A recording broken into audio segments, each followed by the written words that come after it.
जय हिंद, वंदे मातरम। साथियों, आप सभी का बहुत बहुत स्वागत है सक्सेस वर्ल्ड एमसीक्यू चैनल पर। तो दोस्तों, आज की इस वीडियो में बिहार पुलिस कांस्टेबल की भर्ती के लिए जीके जीएस का प्रैक्टिस सेट नंबर 16 चलेगा। तो जल्दी से आप सभी लाइव में जुड़ जाइए। सभी को गुड इवनिंग, गुड इवनिंग। तो चलिए, फर्स्ट क्वेश्चन आपके सामने है। सांसदों के योग्यता संबंधी विवादों का निर्णय कौन करता है? सभी ऑप्शन को ध्यानपूर्वक पढ़िए और देखिए, प्रत्येक स्टूडेंट को आंसर करना है, तभी आपका प्रॉपर तरीके से रिवीजन होगा। तो यहाँ पे पहले प्रश्न का आंसर क्या होगा? सांसदों के योग्यता संबंधी विवादों का निर्णय कौन करता है? तो सही जवाब है निर्वाचन आयोग की सलाह लेकर राष्ट्रपति करते हैं। तो डी ऑप्शन जो ही बच्चे दिए हैं बिल्कुल सही जवाब है, ध्यान रखना है। आगे देखिए, भारत की कौन सी पर्वत श्रेणी नवीनतम है? बिल्कुल 1 नंबर का प्रश्न है, फटाफट से आंसर बताएंगे। देखिए, अगर उत्पत्ति के आधार पर बात करें तो पर्वत को 4 भागों में बांटा गया है। ब्लॉक पर्वत, दूसरा अवशिष्ट पर्वत, तीसरा संचित पर्वत और चौथा वलित पर्वत। तो आपसे पूछा जा सकता है वलित पर्वत के उदाहरण कौन कौन से हैं? तो याद रखिएगा, हिमालय सबसे पहले तो यहाँ पे लिख देते हैं। हिमालय हो गया, आल्पस हो गया, यूराल हो गया, रॉकीज, एंडीज, ये सभी वलित पर्वत के उदाहरण है। तो यहाँ पे पूछा जा रहा है कौन सी पर्वत श्रेणी नवीनतम है? तो नवीनतम है हिमालय पर्वत श्रेणी, ये सबसे नवीनतम पर्वत श्रेणी है। और सबसे प्राचीनतम पूछे तो ये अरावली पर्वत श्रेणी है। तो फिलहाल यहाँ पे आंसर जो ये बच्चे सी बता रहे हैं बिल्कुल सही जवाब है। निम्नलिखित में से कौन सी सेवा अखिल भारतीय सेवा नहीं है? बिल्कुल आपको सोच समझकर आंसर बताना है। निम्नलिखित में से कौन सी सेवा अखिल भारतीय सेवा नहीं है? तो याद रखिएगा, सही आंसर है बी ऑप्शन, भारतीय न्यायिक सेवा। ये अखिल सेवा नहीं है, अखिल भारतीय सेवा नहीं है। जबकि भारतीय प्रशासनिक सेवा, भारतीय पुलिस सेवा, भारतीय वन सेवा, ये सभी क्या है? तो अखिल भारतीय सेवा है। सबसे अधिक कार्बन युक्त लोहा होता है? चलिए आंसर बताएंगे फटाफट से। अच्छा देखिए, लोहा का निष्कर्षण किसमें किया जाता है? तो याद रखिएगा, वात्या भट्टी। लोहे का निष्कर्षण में वात्या भट्टी का प्रयोग किया जाता है। और लोहा का जो निष्कर्षण होता है मुख्यतः लाल हेमाटाइट से। तो आपसे पूछा जाता है कि लोहा का निष्कर्षण किससे होता है? तो लाल हेमाटाइट से, याद रखेंगे। तो यहाँ पे पूछा जा रहा है सबसे अधिक कार्बन युक्त लोहा होता है। तो देखिए दोस्तों, लोहे की मुख्यतः 3 किस्में होती है, ढलवां लोहा, पिटवां लोहा और इस्पात लोहा। जिसमें पूछा जा रहा है सबसे अधिक कार्बन किसमें होगा? तो याद रखिएगा, ढलवां लोहा में। ए ऑप्शन जो ही बच्चे दिए हैं बिल्कुल सही जवाब है। ढलवां लोहा सबसे निम्न कोटि का लोहा होता है। और देखिए, पिटवां लोहा की बात करें तो कार्बन की मात्रा सबसे कम होती है पिटवां लोहा में, इसे भी ध्यान रखेंगे। निम्नलिखित में से कौन सा आयनिक एवं सहसंयोजक बंधन का उदाहरण है? देखिए, सहसंयोजक बंधन किसे कहते हैं? जब 2 परमाणुओं के बीच इलेक्ट्रॉन की साझेदारी के फलस्वरूप रासायनिक बंधन बनता है, उसे ही सहसंयोजक बंधन कहते हैं। और सहसंयोजक बंधन 3 प्रकार के होते हैं, आप लोगों ने पढ़ा होगा, एकल, द्विक और त्रिक सहसंयोजक बंधन। तो यहाँ पे पूछा जा रहा है कौन सा आयनिक एवं सहसंयोजक बंधन का उदाहरण है? तो ये है NaOH। सी ऑप्शन जो ही बच्चे दिए हैं बिल्कुल सही जवाब है, सोडियम हाइड्रोक्साइड। किसी देश द्वारा आयातों पर लगाया गया कर क्या कहलाता है? चलिए 6 के लिए आंसर बताएंगे फटाफट से। तो किसी देश द्वारा आयातों पर लगाया गया कर क्या कहलाता है? तो याद रखिएगा, टैरिफ। यहाँ पे ए ऑप्शन आपका सही जवाब है, टैरिफ। और चुंगी कर क्या है? तो देखिए, एक नगरीय क्षेत्र में प्रवेश करने वाली वस्तुओं पर लगाया गया कर को चुंगी कर कहते हैं। तो यहाँ पे आंसर होगा टैरिफ, ध्यान रखना है। एक पूछा जाता है वैट, ये किस प्रकार का कर है? तो याद रखिएगा ये अप्रत्यक्ष कर है। जीएसटी पूछे तो ये भी अप्रत्यक्ष कर है। आगे देखिए शुष्क सेल में होता है। और जिसने अभी तक सेशन को लाइक नहीं किया है फटाफट से आप सभी सेशन को लाइक करें। तो यहाँ पे 7 का आंसर क्या होगा? एक शुष्क सेल में होता है अमोनियम क्लोराइड। तो यहाँ पे ए ऑप्शन जो ही बच्चे दिए हैं बिल्कुल सही जवाब है। और इस शुष्क सेल का प्रयोग किया जाता है टॉर्च, ट्रांजिस्टर, रेडियो आदि उपकरणों में किया जाता है। और इस सेल का विद्युत वाहक बल पूछे तो 1.5 वोल्ट होता है। इसे भी याद कर लेंगे। एक शुष्क सेल का विद्युत वाहक बल कितना होता है? तो 1.5 वोल्ट। प्रिज्म द्वारा विक्षेपण में किस रंग का विचलन सबसे अधिक होता है? और देखिए आप सभी डेली क्लास को अटेंड कीजिए। क्लास का टाइमिंग है डेली रात 8 बजे से।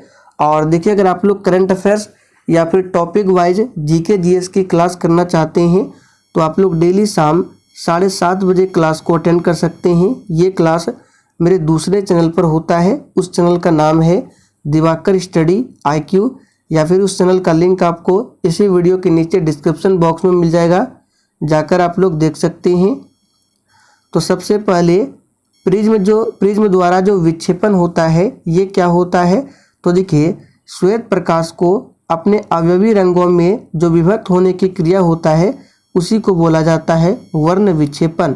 और इसमें किस रंग का विचलन सबसे अधिक होता है? तो यहाँ पे सही जवाब है ऑप्शन बी, बैंगनी रंग का विचलन सबसे अधिक होता है। क्यों? क्योंकि बैंगनी रंग का तरंगदैर्घ्य सबसे कम होता है, जबकि लाल रंग का तरंगदैर्घ्य सबसे अधिक होता है, जिसके कारण लाल रंग का विचलन सबसे कम होता है। ध्यान रखेंगे। आगे देखिए निम्नलिखित में से अस्थायी कण कौन सा है? सभी ऑप्शन को ध्यानपूर्वक पढ़िए। तो यहाँ पे इस प्रश्न का सही आंसर है न्यूट्रॉन। क्या है? तो ये एक अस्थायी कण है। न्यूट्रॉन की खोज किसने किया था? तो 1932 में जेम्स चैडविक ने। प्रोटॉन की खोज गोल्डस्टीन ने किया था, लेकिन प्रोटॉन का नामकरण किया था रदरफोर्ड ने। इलेक्ट्रॉन की खोज जे थॉमसन ने किया था। निम्नलिखित में से कौन सा ऊर्जा का मात्रक नहीं है? चलिए आंसर बताइए फटाफट से। इन चारों ऑप्शन में से कौन सा ऊर्जा का मात्रक नहीं है? तो देखिए वाट, ये शक्ति का मात्रक है ना कि ऊर्जा का। तो डी ऑप्शन जो ही बच्चे दिए हैं बिल्कुल सही जवाब है वाट। ज्योति तीव्रता का मात्रक क्या होता है? कैंडेला होता है। विद्युत धारा का एम्पियर होता है। एक पूछा जाता है पृष्ठ तनाव का, तो याद कर लीजिए न्यूटन मीटर, न्यूटन प्रति मीटर, ये पृष्ठ तनाव का मात्रक है। फुटबॉल की प्रत्येक टीम में खिलाड़ियों की संख्या कितनी होती है? चलिए आंसर बताएंगे। तो फुटबॉल की प्रत्येक टीम में खिलाड़ियों की संख्या कितनी होती है? याद रखिएगा 11। एक पूछा जाता है रग्बी फुटबॉल में खिलाड़ियों की संख्या कितनी होती है? तो याद रखिएगा 15। कबड्डी में 7, पोलो में 4, नेट बॉल में 7 और बेसबॉल में कितना होता है? आप लोग कमेंट करके बताइए। तो निम्नलिखित में से कौन सी संसदीय कार्यविधि भारतवर्ष की देन है? यानी कि इन चारों ऑप्शन में से कौन सी संसदीय कार्यविधि है जो भारतवर्ष की देन है?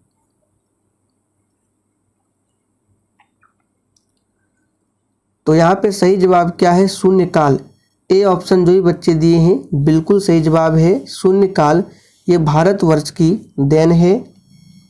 आगे देखिए श्रेष्ठ कृति द लास्ट सफर की चित्रकारी किसने किया था? ये प्रश्न बिहार पुलिस में ऑलरेडी पूछा जा चुका है। आंसर बताएंगे द लास्ट सफर की चित्रकारी किसने किया था? तो याद रखिएगा लियोनार्डो द विंसी ने। यहाँ पे डी ऑप्शन आपका सही जवाब है। इंटरनेशनल प्रेस इंस्टीट्यूट कहाँ पर स्थित है?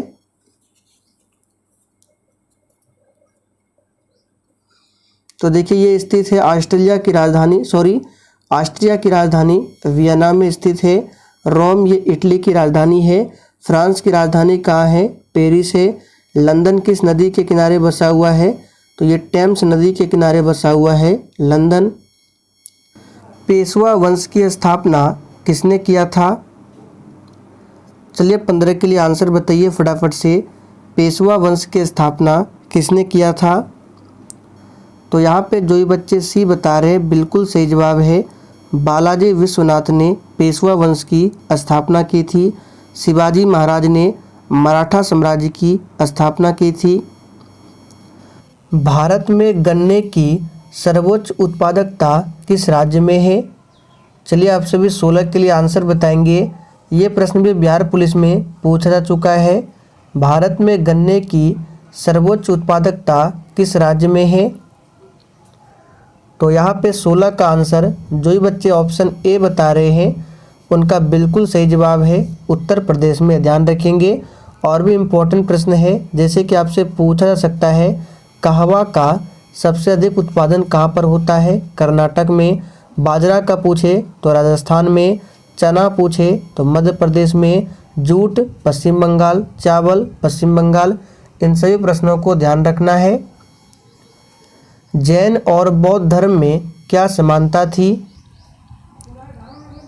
चलिए 17 के लिए आंसर बताएंगे। बौद्ध धर्म के संस्थापक कौन थे? तो आप सभी जानते हैं महात्मा बुद्ध थे। महात्मा बुद्ध का बचपन का नाम क्या था? तो सिद्धार्थ। जैन धर्म में कुल 24 तीर्थंकर हुए हैं।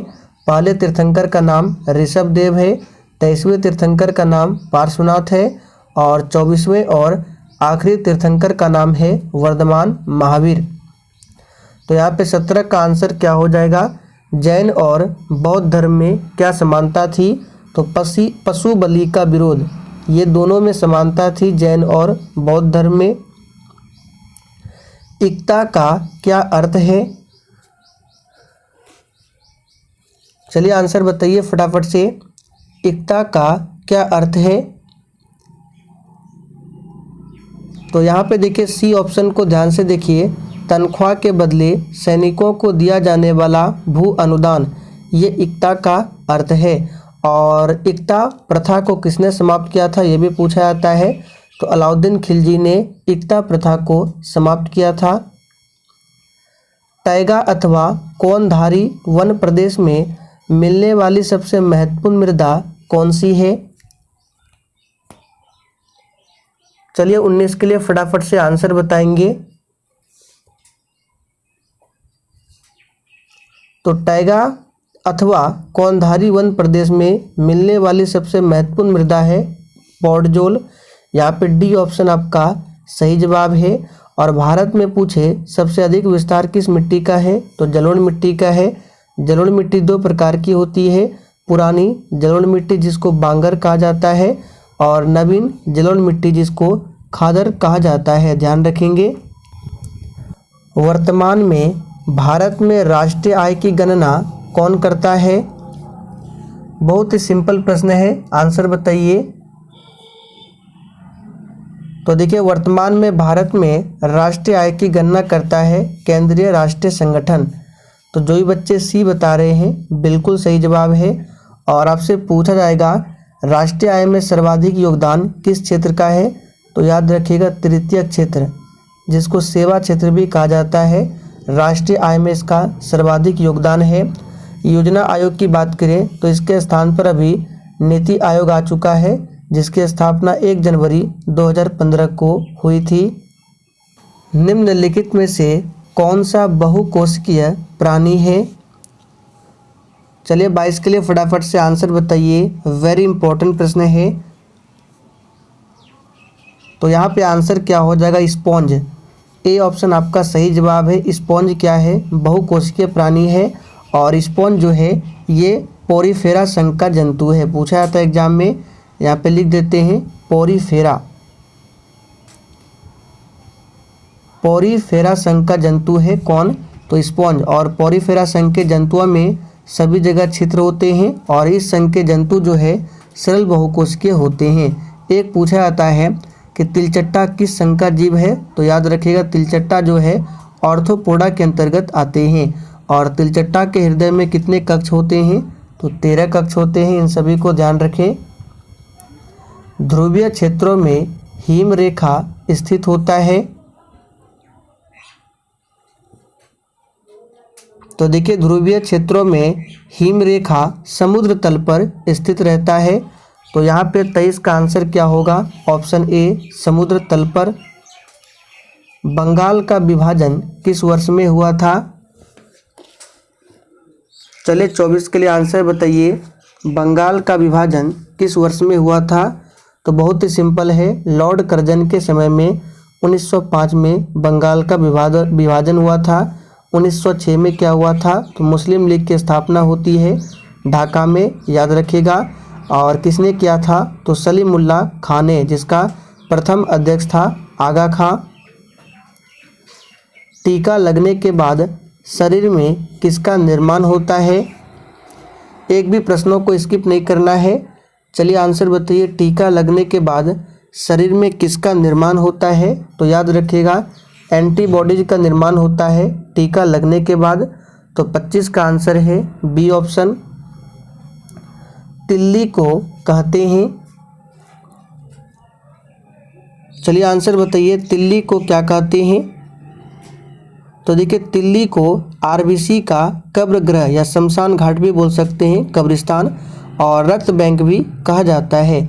तो यहाँ पे 26 का आंसर क्या हो जाएगा, उपरोक्त बी तथा सी दोनों, यानी रक्त बैंक और आरबीसी का शमशान घाट यानी कब्रिस्तान दोनों कहा जाता है, ध्यान रखेंगे। आरबीसी का जीवन काल पूछा जाता है, 120 दिनों का होता है। विश्व की पूरी जनसंख्या में भारत की कुल जनसंख्या कितने प्रतिशत है,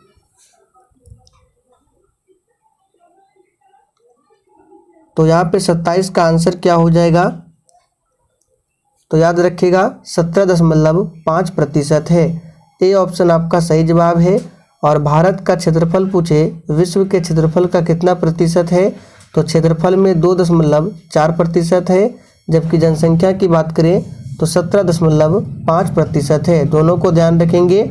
और भारत जो है क्षेत्रफल के हिसाब से विश्व का 7वां बड़ा देश है। किस अधिनियम के द्वारा संविधान की 8वीं अनुसूची में कोंकणी, मणिपुरी, नेपाली भाषाएं जोड़ी गई थी, बहुत ही महत्वपूर्ण प्रश्न है, आंसर बताएंगे। देखिए मूल संविधान में 8वीं अनुसूची में कुल 14 भाषाएं थी, लेकिन अभी वर्तमान में कुल 22 भाषाएं हैं।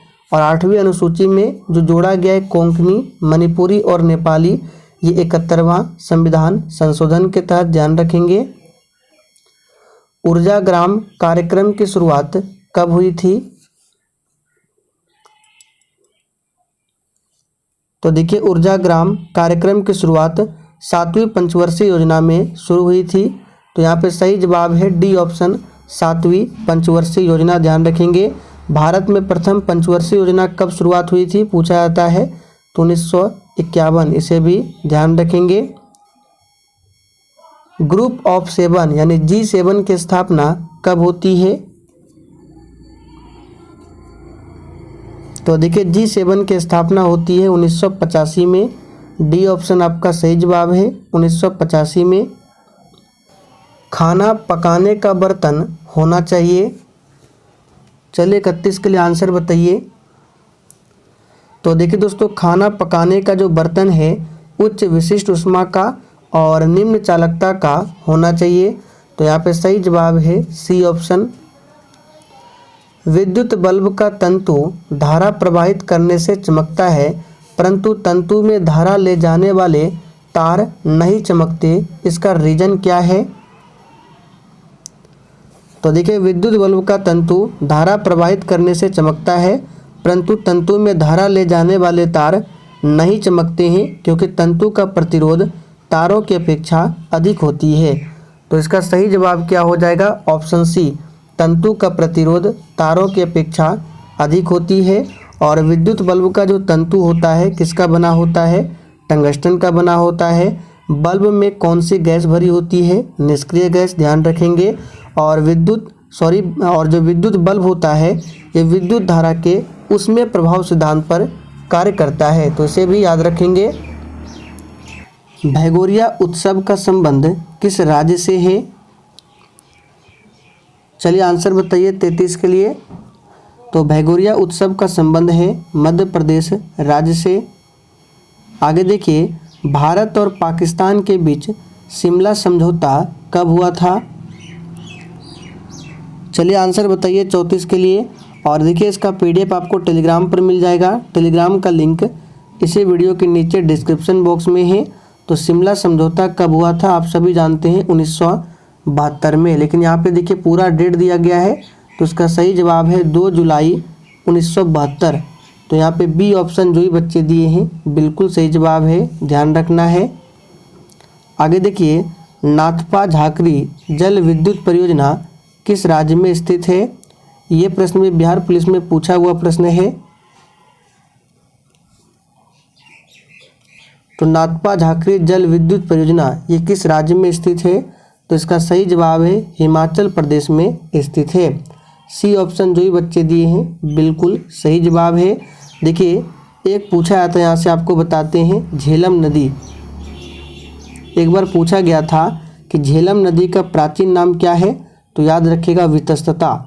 झेलम नदी का प्राचीन नाम है। रावी नदी का प्राचीन नाम पूछा जाता है, परुशनी है। सिंध नदी का प्राचीन नाम सिंधु, और व्यास नदी का प्राचीन नाम विपाशा। सभी को ध्यान रखेंगे। लघु ज्वार भाटा कब आता है? अब देखिए यहाँ पर आपको ऑप्शन के अकॉर्डिंग आंसर बताना है। तो लघु ज्वार भाटा जो है ये कब आता है? तो ये आता है शुक्ल सप्तमी के दिन। यहाँ पे सही जवाब है सी ऑप्शन, शुक्ल सप्तमी के दिन, क्योंकि इस दिन जो है सूर्य, चंद्रमा और पृथ्वी की जो स्थिति होती है समकोण होती है, जिसके कारण लघु ज्वार भाटा आता है। रावी नदी का प्राचीन नाम क्या था? अभी हमने आपको थोड़ी देर पहले बताया था, इसका आंसर क्या होगा? रावी नदी का प्राचीन नाम क्या था? तो यहाँ पे जो ही बच्चे परुशनी बता रहे हैं बिल्कुल सही जवाब है। झेलम नदी का पूछा जाता है वितस्तता, याद रखिएगा वितस्तता झेलम नदी का प्राचीन नाम। एक मुद्रा जिसकी विनिमय दर में लगातार गिरने की प्रवृत्ति हो वह कहलाती है? तो देखिए उसे कहा जाता है क्या? हॉट मनी, यानी गर्म मुद्रा। तो सही जवाब है डी ऑप्शन। संपूर्ण क्रांति की विचारधारा किसने प्रस्तुत की थी? चलिए आंसर बताइए फटाफट से। संपूर्ण क्रांति का नारा किसने दिया था? तो जयप्रकाश नारायण ने। सी ऑप्शन जो ही बच्चे दिए हैं बिल्कुल सही जवाब है जयप्रकाश नारायण ने। जयप्रकाश नारायण को लोक नायक की उपाधि दी गई है। और लोकमान्य की उपाधि किसे दिया गया है? तो बाल गंगाधर तिलक को लोकमान्य की उपाधि दिया गया है, बाल गंगाधर तिलक को। और लोकनायक की उपाधि जयप्रकाश नारायण को, याद रखेंगे। सदीर किसका पुराना नाम है? चलिए 40 के लिए आंसर बताइए। सदीर किसका पुराना नाम है? तो याद रखिएगा ये भरतनाट्यम का पुराना नाम है सदीर। भरतनाट्यम ये कहाँ का नृत्य है? तो याद रखिएगा तमिलनाडु का। कथक कहाँ का है? तो ये उत्तर भारत, उत्तर प्रदेश का है। मोहिनी अट्टम और कथकली केरल का है। ओडिसी कहाँ का है? उड़ीसा का है। कुचिपुड़ी कहाँ का है? आंध्र प्रदेश का। सभी को ध्यान रखेंगे। जनसंख्या वृद्धि के सिद्धांत को किसने विकसित किया था?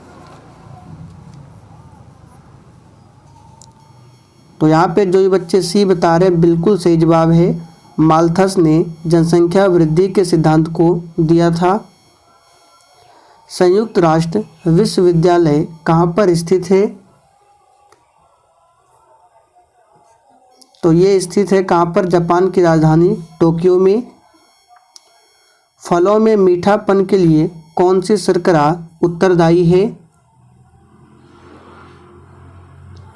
तो देखिए फलों में मीठापन के लिए कौन सी शर्करा उत्तरदायी है? तो फ्रक्टोज, याद रखेंगे। राष्ट्रपति को किस अनुच्छेद के तहत क्षमादान की शक्ति प्राप्त है? तो इसका सही जवाब क्या है? अनुच्छेद 72। और राष्ट्रपति पर महाभियोग की प्रक्रिया अनुच्छेद 61। प्रसिद्ध बाघा बॉर्डर कहाँ पर स्थित है? तो बहुत ही सिंपल है, बाघा बॉर्डर ये पंजाब के अमृतसर में है। सही जवाब है सी ऑप्शन। तो चलिए दोस्तों, आज के लिए इतना ही। सेशन पसंद आया हो तो सभी लोग सेशन को लाइक करके और अधिक से अधिक सेशन को दोस्तों के साथ ज़रूर शेयर करें।